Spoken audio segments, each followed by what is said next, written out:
मिनश्शैतानिर्रजीम बिस्मिल्लाहिर्रहमानिर्रहीम अस्सलातु वस्सलामु अलैका या रसूलल्लाह अस्सलातु वस्सलामु अलैका या हबीबल्लाह अस्सलामु अलैकुम वरहमतुल्लाहि वबरकातुहू। Welcome to Siddiqui Dawakhana. आज आपको लकोरिया के बारे में तफसील से बताऊंगा कि ये कैसे होता है, क्यों होता है, इसकी वजूहात क्या हैं, आया लकोरिया असर खुद कोई बीमारी है भी या नहीं। तो इसके बारे में तफसील से बात करूंगा। लकोरिया को सैलानुर रहम भी कहा जाता है। ये सफ़ेद रंग की रतूबत होती है जो वजाइना से खारिज होती रहती है। ज़नाना अज़ाए तनासल की बलगमी झिल्लियों से ख़ास किस्म की रतूबात खारिज होती हैं। ये कुदरत की तरफ से उन इज़ा की हिफाजत और किसी मकसद के लिए खारिज होती हैं। लेकिन जब किसी बेहतियाती या बीमारी की वजह से ये तरावश बढ़ जाए तो सैलान बढ़ जाता है, जो तकलीफ दे होता है और मरीज़ा को कमज़ोर कर देता है। अंदाम निहानी से सफ़ेद रतूबत का खारिज होना, इसका इखराज ख़वातीन के बहुत से अवारज़ की अलामात को ज़ाहिर करता है। बाज़ औक़ात ये हाद और शदीद नोयत का होता है। इस हालत में ये गाढ़ा और सफ़ेद रंग का होता है। बाज़ औक़ात शफ़ाफ़ रतूबत की मानद और मुज़मिन हालत में पतला, पीला, बदबूदार, खराशदार और कभी जमा हुआ सब्ज़ी माइल छीछड़ों की शक्ल में होता है। अगर मामूली नोयत का हो तो हैज़ से एक दिन कबल या एक दिन बाद में होता है। जो ख़वातीन इस आर्ज़ में मुब्तला होती हैं उनकी सेहत कमज़ोर होती है। चेहरा जरद और मुरझाया हुआ, कमर के निचले हिस्से और टांगों में दर्द, मामूली मेहनत से थक जाना, हड्डियों और पट्ठों की कमज़ोरी हो जाती है। याद रहे, लकोरिया बज़ाते खुद कोई मर्ज़ नहीं है, क्योंकि एक सेहतमंद औरत को मखसूस हालात में वजाइना से में चिपचिपाहट का एहसास रहना चाहिए। जैसे कि बलूगत के बाद ख़वातीन को हैज़ से कबल जमा के वक़्त, अंडा निकलते वक़्त ये सैलान खारिज होता है। अगर ये सैलान बढ़ जाए और तकलीफ़ या बदबू का बायस बने तो रहम की सोजश, वरम या रसोलियों का नतीजा होता है। इसकी वजह से ख़वातीन ज़हनी तौर पर कमज़ोर और यादाश्त में कमी महसूस करती हैं। यूं ही इस आर्ज़े की अलामात शुरू हों तो मुनासिब दवा के साथ किसी माहिर तबीबा से मुकम्मल चेकअप करवाना ज़रूरी है। दर्जा बंदी के लिहाज से, हर उम्र के लिहाज से लकोरिया की मुख्तलिफ दर्जा बंदियाँ हैं। नंबर 1, बचपन का लकोरिया। ये अमूमन बलूगत से पहले ही शुरू होता है। इस वजह से बच्चियां तकलीफ दे हालात का शिकार रहती हैं। नंबर 2, तेज खराशदार पेशाब या पेशाब की जलन होना। बच्चियां जब लकोरिया को छुपाती हैं तो उनमें वजाइना की सोजश पैदा हो जाती है और लकोरिया अपनी हालतें बदलने लगता है। नंबर 3, शर्मगाह की खारिश। शर्मगाह की खारिश इंतहाई शदीद होती है।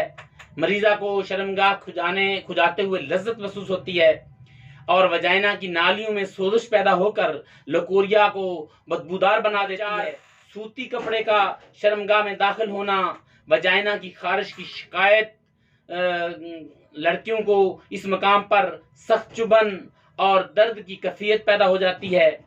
ऐसी सूरत में पेट के कीड़े मकद के रास्ते से वजाइना में दाखिल हो जाते हैं, जो न सिर्फ खारिश पैदा करते हैं बल्कि लकोरिया का बायस भी बनते हैं।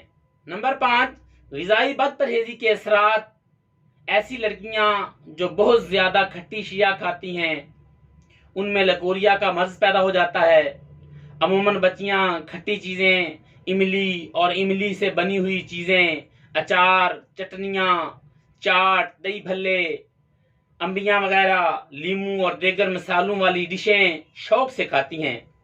तब लकोरिया बिगड़ जाता है और ये बच्चियां आगे चलकर कई मसाइल का शिकार हो जाती हैं। लकोरिया की कितनी इकसाम हैं?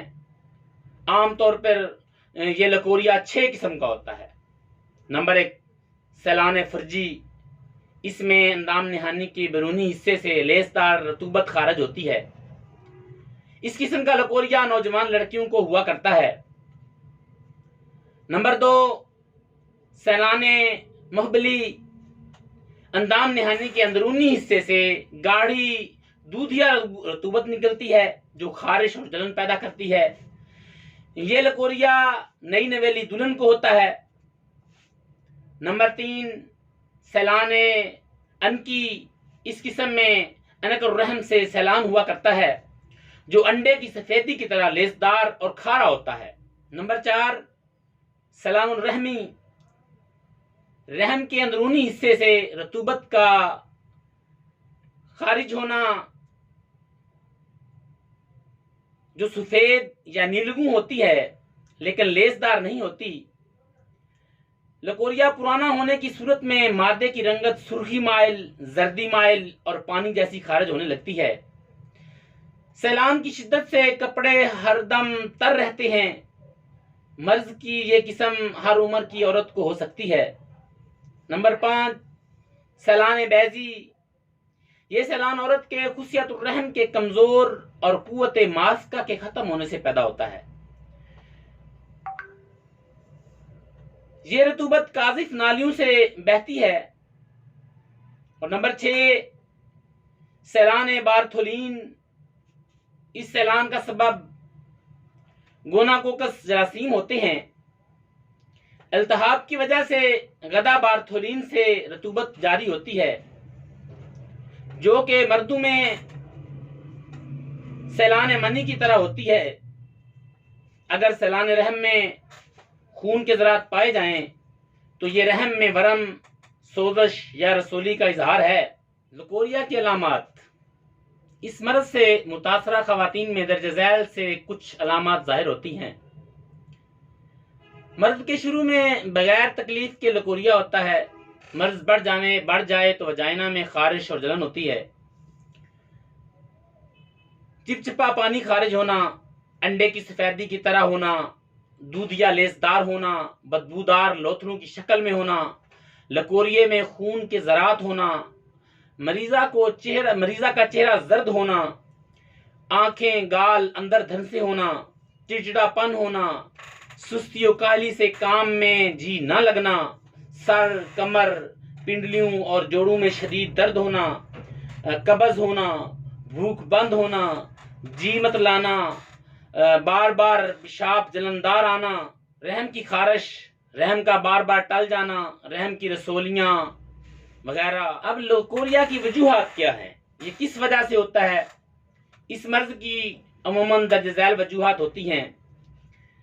रहम और इसके मुतल्लकात की खराबियाँ, रहम या उसके इर्द गिर्द इज़ा में खराबी या बीमारी पैदा होने के बायस फर्ज के रास्ते से सैलान होना, जिनसी इज़ा की अदम सफाई, जोड़ों में दर्द का मज़मन आर्जा। जो खवातीन जोड़ों के दर्दों के लिए गर्म अद्वियात इस्तेमाल करती हैं उनमें इस मर्ज के इम्कानात बढ़ जाते हैं।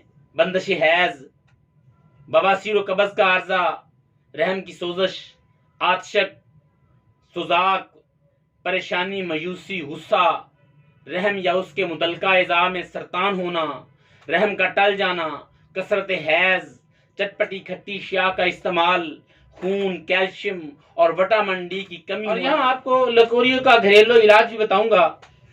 भिंडी तोरी आम घरों में एज आ सब्जी इस्तेमाल होती है। भिंडी तोरी का जुशांदा 1 कप दिन में 3 बार पिएं, ये लकोरिये के लिए बेहतर है। शहद में तुलसी के पत्तों का रस मिलाकर 2 चम्मच सुबह शाम लें। 1 तोला गूंद की तीरा में दुगनी मिश्री मिलाकर उसका शरबत पीने से गर्मी का लकोरिया खत्म हो जाता है। गुलाब के ताज़ा फूल मिश्री में मिलाकर 1 तोला को दूध के साथ 2-3 हफ्ते खाएं। सूंड का कहवा 1 कप में दिन में 3 बार लेना मुफीद है।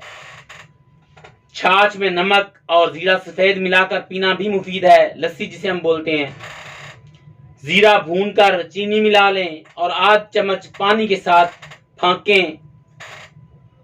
भुने हुए चनों में गुड़ मिलाकर खाना, ये भी मुफीद है।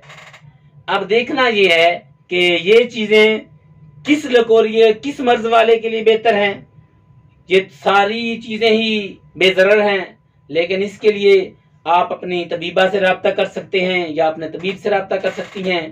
तो इस हवाले से कोई भी इस बारे में मुझसे पूछना चाहे तो अपनी उम्र, अपना नाम और अपनी बीमारी तफसील से मुझे सेंड करें, तो उसका जल्द जवाब दिया जाएगा। तब तक के लिए हकीम उस्मान को इजाज़त दीजिए। अल्लाह हाफिज़।